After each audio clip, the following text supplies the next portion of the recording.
अपना स्पीच खत्म करने के साथ इस तरह के व्यक्ति को बोलने का परमिशन। श्री अनुराग ठाकुर जी, श्री अनुराग ठाकुर जी। धन्यवाद सभापति महोदय। पहले ये होता था कि हमारे भाषण के बीच में राहुल जी भाग जाते थे, अब तो ये स्थिति आ गई कि पहले भागना शुरू कर दिया है, क्योंकि जिनको झूठ बोलने की आदत होती है वो ज़्यादा देर टिक नहीं पाते। ना उनके आरोप टिक पाए कभी, ना ये नेता कभी टिक पाए। और उनके भाषण के बाद मैं शुरुआत तो ये कहूँगा, एक अरसा हुआ कि आप नींद से जागे नहीं।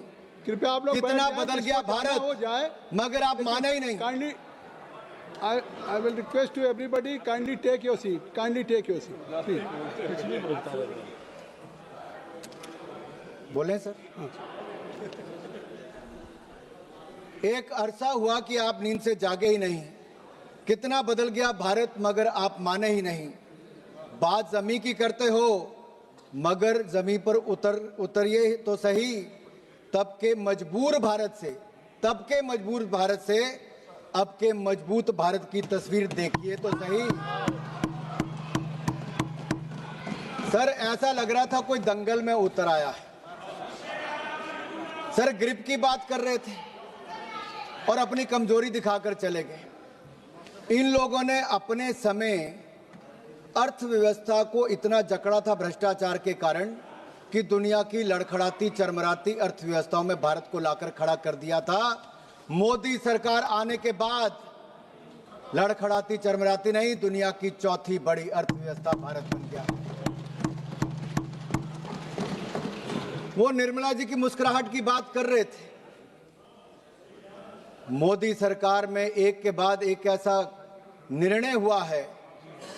आज महिला शक्ति को देखिए, देश की राष्ट्रपति भी महिला है और देश की वित्त मंत्री भी महिला है। 9 बार लगातार इतिहास रचने के लिए और देश को बजट देने के लिए मैं ऐतिहासिक बजट पर माननीय निर्मला सीतारमण जी को बहुत बहुत बधाई और साधुवाद देता हूं।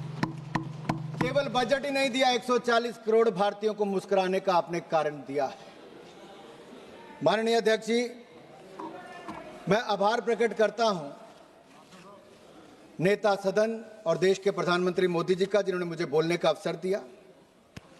देश की वित्त मंत्री महिला है और हमारे माताओं बहनों में बजट और बचत की जो समझ है वो भगवान का आशीर्वाद है। वे किचन भी संभालती हैं, सबकी ज़रूरतों को भी पूरा करती हैं, बचत भी करती हैं और भविष्य के लिए योजनाएं भी करती हैं, भविष्य के लिए पैसे भी बचाती हैं। हमारी माताएं बहनें ईज ऑफ मैनेजिंग बजट में निपुण हैं। हम भारतीय सनातन धर्म और समृद्ध परंपराओं को मानने वाले लोग हैं। संसार में 3 सबसे महत्वपूर्ण दायित्व हैं, ज्ञान, शक्ति और धन, जो मातृशक्ति के जिम्मे है। ज्ञान के स्वरूप में माता सरस्वती विराजमान है, शक्ति के रूप में माता दुर्गा विराजमान है और समृद्धि के रूप में माता लक्ष्मी धन, वैभव और कल्याण का आशीर्वाद देती है। अध्यक्ष, माननीय सभापति जी, अगर मैं कहूं कि Indian women are born economist with rare foresight and are natural accountants by instinct, तो कहना गलत नहीं होगा। ये बजट सर्वमंगलकारी, सर्वजन हिताय, सर्वजन सुखाय वाला बजट है। Budget 2025-2026 is a continuation of a 12-year reform express that has moved India from policy paralysis to policy performance, from leakage to delivery, from megabytes to gigabytes, from megawatts to gigawatts, from corruption to confidence, from cut money towards kartavya. Earlier government ran schemes, this government runs systems. Earlier government distributed doles, this government builds capacity. Earlier there was a file movement, in this government there is fund movement. Under the leadership of Prime Minister Narendra Modi, this budget is a beacon of hope and progress for Viksit Bharat. It is aptly a grains to gigabytes, from Jan Vishwas to Jan Kalyan budget, transitioning India from traditional agriculture, that is grains, twinned with digital future, that is gigabytes, rooted in public trust, that is Jan Vishwas, and delivering universal welfare, that is Jan Kalyan. This is not just a physical document, sir. It is a roadmap for inclusive growth, fiscal prudence and national rejuvenation. Budget में सबका जिक्र भी है और सबका फिक्र भी है। सरकार की सोच स्पष्ट है, कोई छूटे नहीं, कोई रूठे नहीं, सबके लिए इस बजट में कुछ ना कुछ है। जहां इनके समय विकास की पगडंडियां नहीं थी, वहां हम विकास की एक्सप्रेस लेके जा रहे हैं। यूपीए के 10 साल और एनडीए के 10 साल की बजट का तुलना करोगे तो इनका बजट ड्राइंग रूम में बनता था, हमारा जमीन से जुड़ा हुआ बजट है। इनका बजट पॉलिटिकल डॉक्यूमेंट था, मोदी सरकार का बजट सबकी भागीदारी वाला नेशनल मिशन है। जब हम बजट निर्माण पर चर्चा करते हैं तो किचन से लेकर कारखाने तक, गांव से लेकर शहर तक सबकी आकांक्षाओं को शामिल करते हैं। मोदी सरकार के 4 आयाम, गरीब, महिला, युवा और किसान। इसका मतलब है युवा की उड़ान, महिला का सम्मान और सशक्तिकरण, गरीब का उत्थान और किसानों की समृद्धि की प्रगति, ये 4 प्रमुख स्तंभ हैं। ये बातों का बजट नहीं, ये वादों का बजट नहीं, ये विश्वास और नवाचार का बजट है। ये विकसित भारत का बूस्टर डोज होने वाला बजट है। हमने इसके 3 कर्तव्य निश्चित किए हैं जो इसका आधार है: उत्पादकता को बढ़ावा, लोगों की आकांक्षाओं को पूरा करना और सबका विश्वास। इन 3 कर्तव्यों के निर्वहन के लिए जरूरी है माननीय सभापति जी, हम स्ट्रक्चरल रिफॉर्म्स की गति को बरकरार रखें, इसे और भी अडेप्टिव और फॉरवर्ड लुकिंग बनाएं। दूसरा, हम फाइनेंशियल सेक्टर को और रोबस्ट और रिजिलियंट बनाएं। तीसरा, हम अपनी इकोनॉमी और economic activity and financial governance को आर्टिफिशियल इंटेलिजेंस एप्लीकेशन जैसी कटिंग एज टेक्नोलॉजी के साथ इंटीग्रेट करें। This budget carries forward the A to Z reform express running towards a विकसित भारत। A for A, अन्नदाता टू अन्न कल्याण। B, bold reforms to biopharma Shakti. C, chips and semiconductors to connectivity. D, drones to digital India and defense modernization. E, education excellence to electronics and energy independence. F, fiscal prudence to fintech revolution. G, Garib Kalyan to G, Gram G and GST reforms. H, health revolution to housing for all. I, innovation to infrastructure and IT revolution and income tax reforms. G, Jan Dhan to Jal mission. K, Khelo India and Khadi rejuvenation to Kisan Samman. L, livelihoods to labor reforms. M, manufacturing and MSME to make in India and medical colleges. N, Nari Shakti to nutrition. O, orange economy to opportunity creation. P, policy and productivity to Purvodaya and Pragati. Q, quality of governance and quantum computers. R, railway to R&D and rural revival. S, startup India and stand up India to skill India and Saksham Sugme Samrit Bharat. T, telecom and technology relevation to tech simplification. U, urban transformation to Udan Unnati. V, Vanchit Vikas to Viksit Gram to Viksit Bharat. W, world class infrastructure to waterways. X, ports to X factors. Y, Yuva Shakti to Yugain Bharat.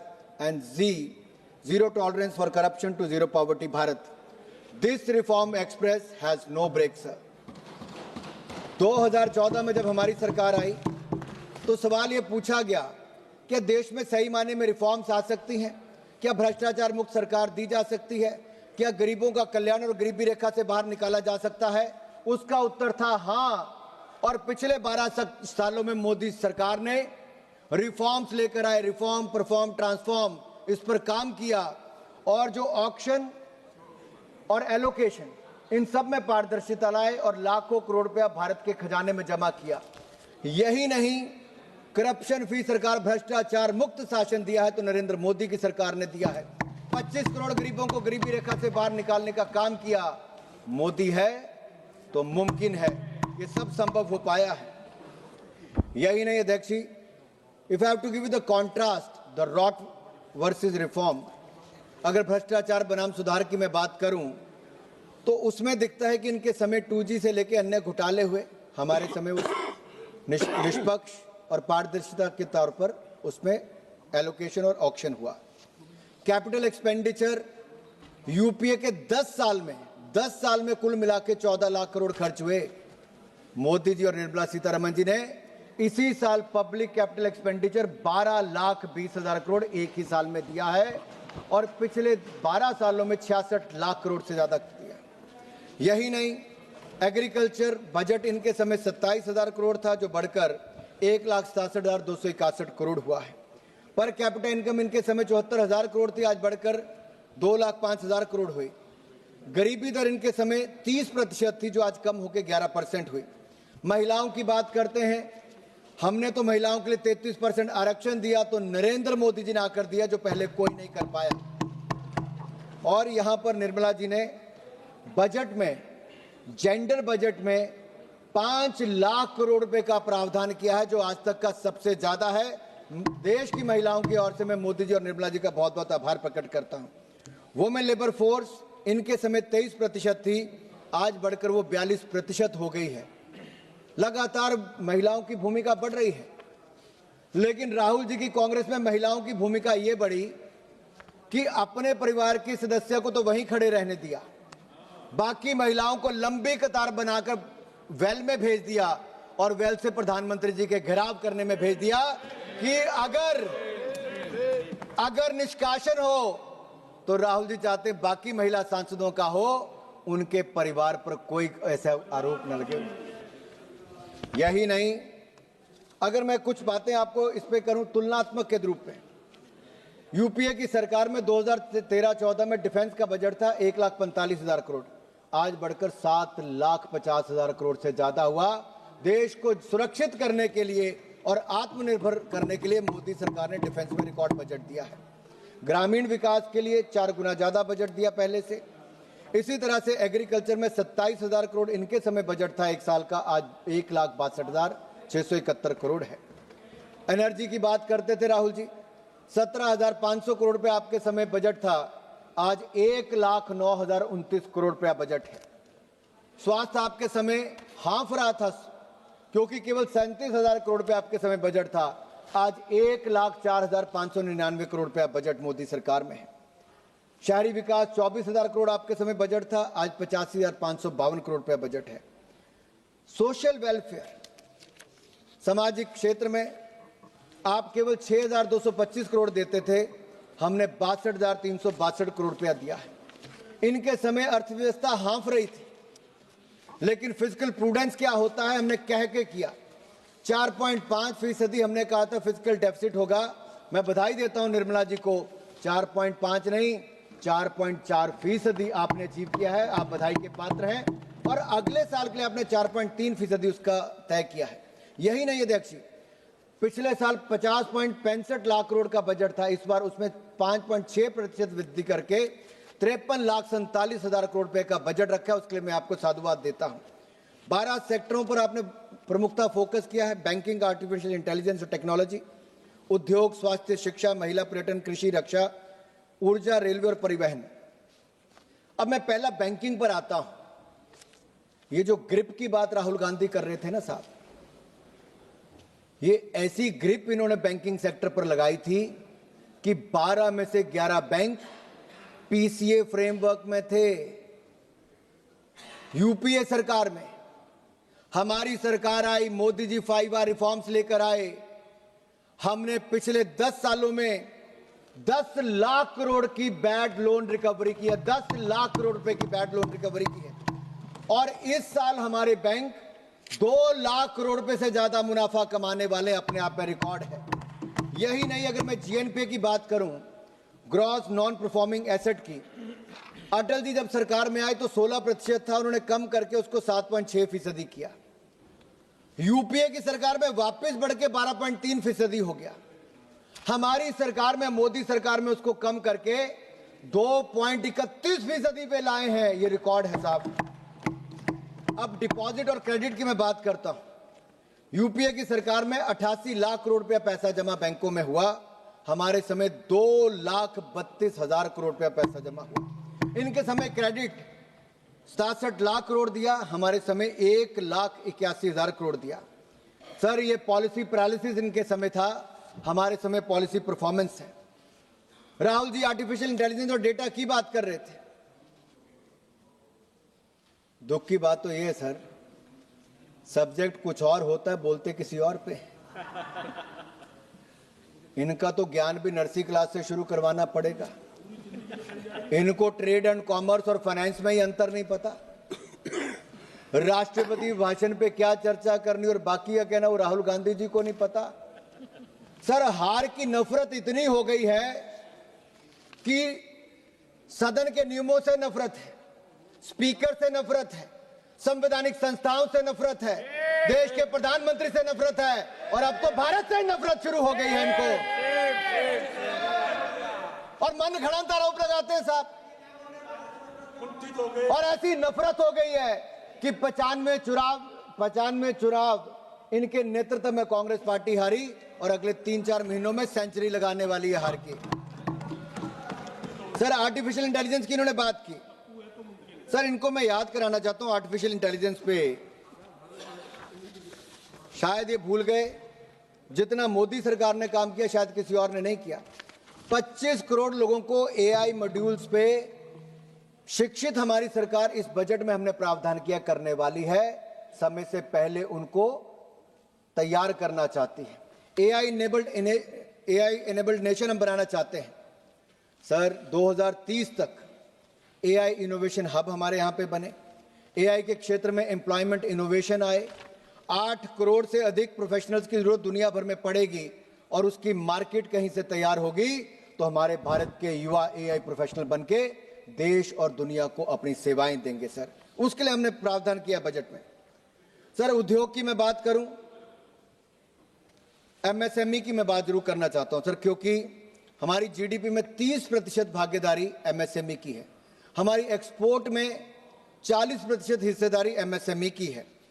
और sir, मैं धन्यवादी हूं निर्मला सीतारमण जी का कि 10,000 करोड़ रुपया MSME growth fund आपने इसके लिए प्रावधान किया है और 2,000 करोड़ रुपया आपने सेल्फ रिलायंट इंडिया फंड के लिए दिया है। इससे हमारे एमएसएमई सेक्टर को बल मिलेगा। और अभी हमारे 6.63 करोड़ एमएसएमई रजिस्टर्ड है। अगले कुछ सालों में 7-7.5 करोड़ से ज्यादा हो जाएगा। लगभग 27 करोड़ लोगों को रोजगार इसके माध्यम से मिलता है सर, और एमएसएमई सेक्टर से लगभग 3-4 करोड़ लोगों को और रोजगार आने वाले समय में मिलेगा। और मैं धन्यवादी हूं पीयूष गोयल जी का और माननीय प्रधानमंत्री मोदी जी का। 9 देशों से एफटीए एग्रीमेंट रिकॉर्ड समय में भारत ने की है, जिससे भारत के एमएसएमई सेक्टर को फायदा मिलेगा। सर, हमारे सूक्ष्म लघु उद्योग को बल मिलने वाला, मैं उस पर बाद में बोलूंगा कितना उससे फायदा मिलने वाला है।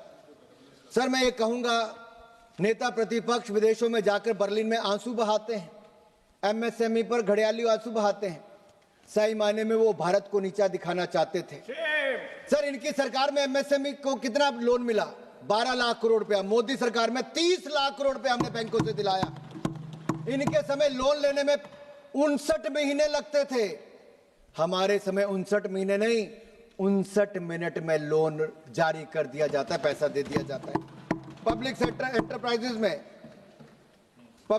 एंटरप्राइजेज में हमने 25% प्रोक्योरमेंट एमएसएमई सेक्टर से करने की बात कही। राहुल जी, आपके समय तो केवल लिप सर्विस दी जाती थी, यहां पे पूरी तरह से सर्विस देने का काम हमारी सरकार करती है। और मैं एक प्रश्न राहुल गांधी जी से पूछना चाहता हूं और पूरी कांग्रेस पार्टी से पूछना चाहता हूं। सर, 2004 से 14 तक वो तो चले गए सर, वो कभी टिकते नहीं, जब हम बोलते हैं तो सामना नहीं कर पाते सर। तो कौन जवाब देगा? वो तो चले सर, गए। सवाल जनता के आपके माध्यम से देश के सामने सर, क्या कांग्रेस का क्या था? सर, 2004 से 14 तक इनकी सरकार रही और चाइना को इंडियन एमएसएमई के विरुद्ध क्या आप लोग सीक्रेट सर्विसेज देते रहे और बदले में राहुल गांधी फाउंडेशन में चंदा लेते रहे? सर, इन लोगों ने जानबूझकर भारतीय बाजार को चाइनीज प्रोडक्ट के लिए खुला छोड़ दिया था। मेरा गंभीर आरोप यह है, क्या इनके समय ट्रेड डेफिसिट 25 गुना ज्यादा बढ़ के $45 बिलियन से ज्यादा नहीं हो गया? भारतीय बाजार को चाइना के लिए किसी ने खुला छोड़ा तो कांग्रेस पार्टी ने छोड़ा था सर। एमएसएमई को डिमोट करते थे, मोदी जी एमएसएमई को प्रमोट करते हैं सर, इतना फर्क है। सर, मैं अगला स्वास्थ्य के क्षेत्र में आना चाहता हूं। इनके समय मात्र 37,000 करोड़ का बजट था, आज 1,04,599 करोड़ का बजट है, जो कई गुना ज्यादा है। सर हमने 3 all India institute of Ayurvedic sciences खोलने का निर्णय लिया है, 3 नए नाइपर खोलने का, 7 नाइपर को और उनकी क्षमता बढ़ाने का, 1000 क्लिनिकल ट्रायल साइट का सर, और 2 नए राष्ट्रीय औषधीय शिक्षा और अनुसंधान संस्थान खोले जाएंगे सर बायोफार्मा शक्ति यानी कि मैन्युफैक्चरिंग हम बायोफार्मा को बनाए, 10,000 करोड़ रुपए का प्रावधान सर हमने उसके लिए किया है। केमिकल सेक्टर हमारे यहां पर केमिकल मैन्युफैक्चरिंग के लिए सर अलग से प्रावधान किया है। इंडिया सेमीकंडक्टर मिशन 2.0 की शुरुआत, इलेक्ट्रिक मैन्युफैक्चरिंग कंपोनेंट के लिए 40,000 करोड़ रुपए का प्रावधान, हर सेक्टर को बल देने का काम, मैन्युफैक्चरिंग को बल देने का काम sir NIMHANS institute mental health के लिए हम सर खोलेंगे, 1 लाख एलाइड हेल्थ प्रोफेशनल्स को ट्रेनिंग देंगे सर 10 नए डिसिप्लिन में सर। 17 दवाओं पर सीमा शुल्क खत्म कर दिया और कम कर दिया सर, दवाई सस्ती कैंसर की भी और बाकी भी। सर मैं यही कहूंगा इनके समय, सर मैं 20 मिनट और लूंगा सर, अभी मेरा 1 घंटे का टाइम है सर। पार्टी के तरफ से 18 लोग जी सर इनके समय सर 60 साल राज किया, केवल 2 एम्स बने। मोदी सरकार ने 10 साल में 16 नए एम्स खोलने का काम किया है सर ये मेडिकल कॉलेजेस की बात अखिलेश जी कर रहे थे, 387 मेडिकल कॉलेज थे सर, आज 760 हो गए। 50,000 MBBS की सीटें थी, आज 1,20,000 हो गई।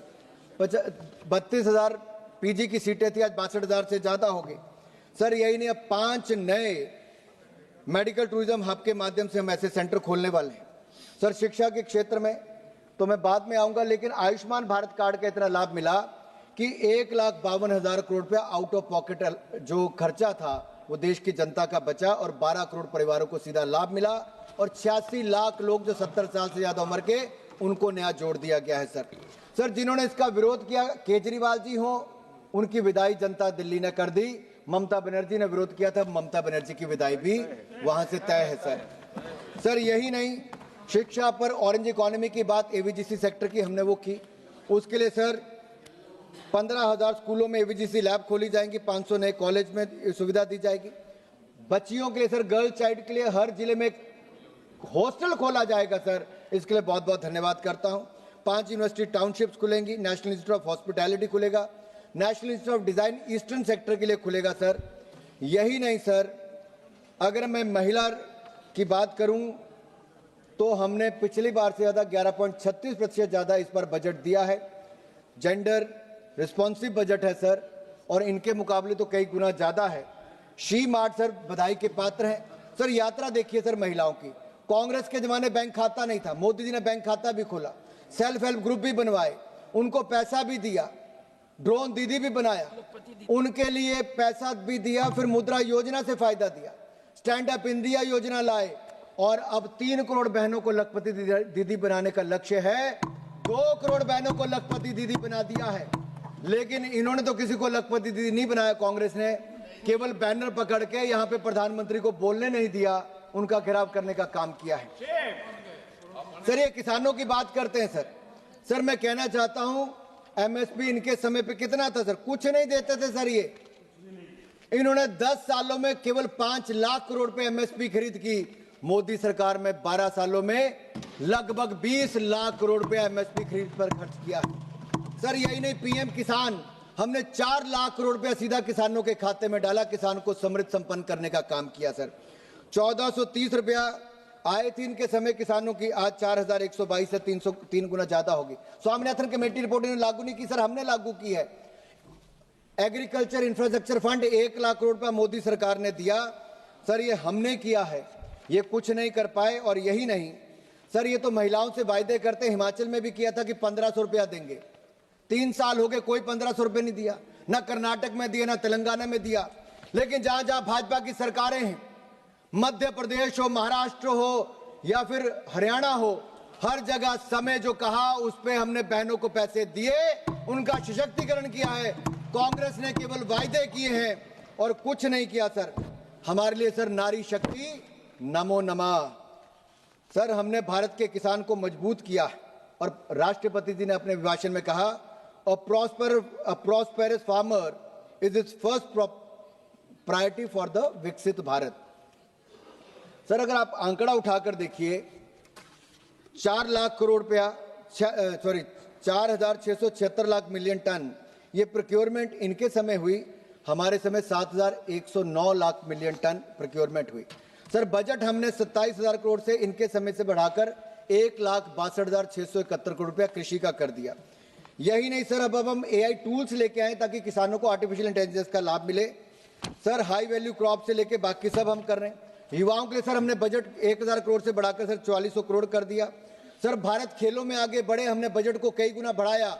2030 में कॉमनवेल्थ गेम भी हम करवाएंगे और भारत का मान सम्मान बढ़ाएंगे। सर इनके समय एक नारा था कि ओलंपिक, सर कहते थे खेल खत्म पैसा हजम।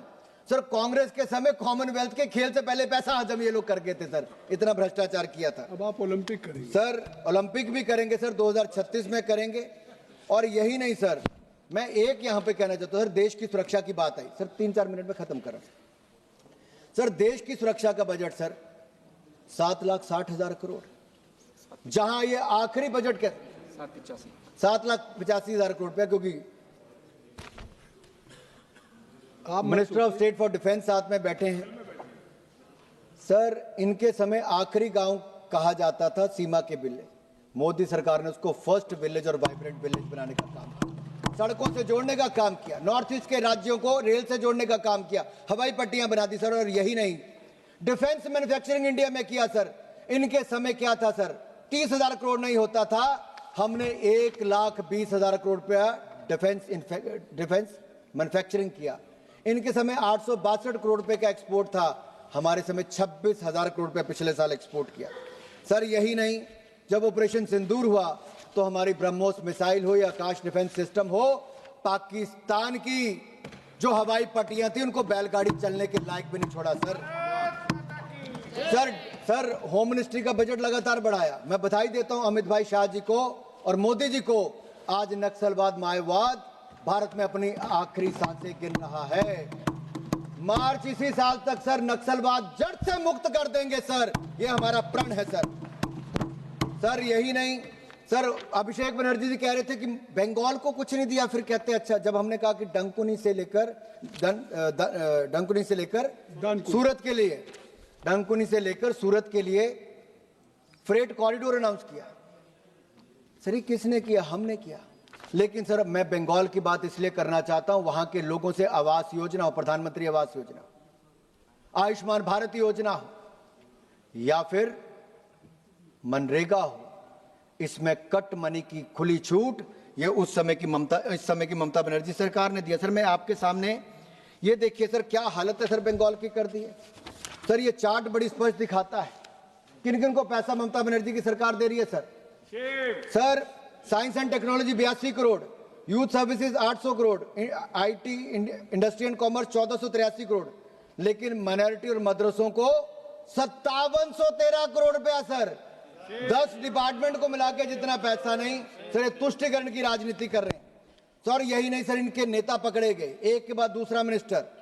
सर मैं नाम नहीं लूंगा क्योंकि नियम के अनुसार नहीं, नेता प्रतिपक्ष नियम नहीं मानते, क्योंकि कहने के LOP हैं, लेकिन शायद वो समझते नहीं LOP का मतलब लीडर ऑफ ऑपोजिशन नहीं, उनको लगता है leader opposing parliament, leader opposing Bharat बन गए सर वो। सर जब भी बाहर जाते हैं सर ऐसा करते हैं। अब कृपया समाप्त करें।